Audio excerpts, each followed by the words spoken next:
Once, they asked a man who had no friends why this was so.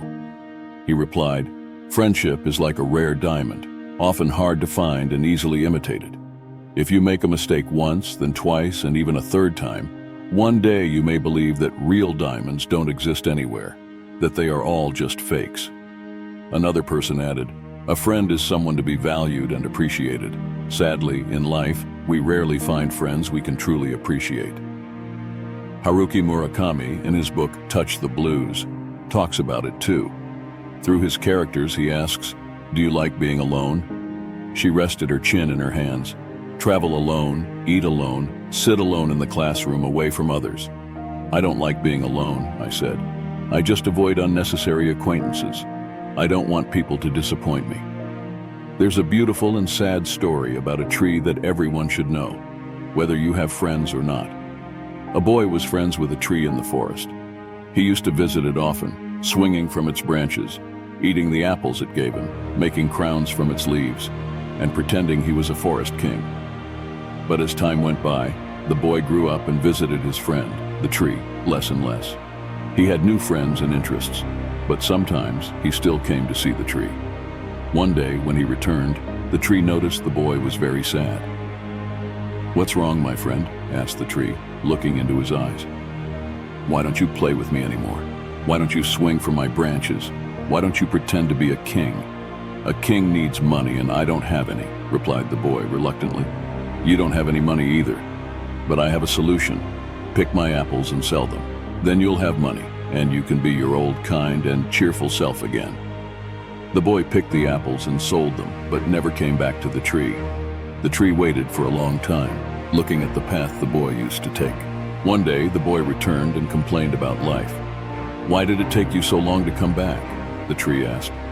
"I was lonely, and I have many problems. Everyone has a family and children. I can't have my own family because I don't have a house. What's the use of our friendship if you can't give me a home?" The tree replied, "I can help with that. Cut my branches and build any house you want.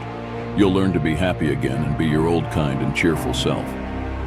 The boy cut down all the branches, built a house, started a family, and lived into old age without remembering his tree. One day he returned to the tree but didn't express happiness. Instead, he said, "I'm tired of everything. I want to sail away so I don't have to see anyone." The tree fell silent, looking sadly at its friend, who had taken an axe and swung it several times to cut its trunk. After the boy had made a boat and left without looking back, the tree, once his dear friend, was left as a lonely stump. Over time, the frequent rains watered the tree stump, the warm sun heated the earth around it, and occasionally, wild animals rested there. Yet, the stump found no joy in anything. It stopped valuing anything in the world. However, life went on around the tree stump. One day, the stump, without realizing it, sprouted a small green shoot. It quickly grew into a young and beautiful tree, full of life. This young tree began to live and learn to enjoy each new day. But one day, a child approached the young tree and said, "Hi, let's be friends." The young tree shook with all its branches but remained silent.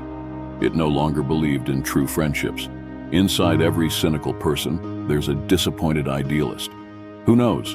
Perhaps the man had also been a tree for someone.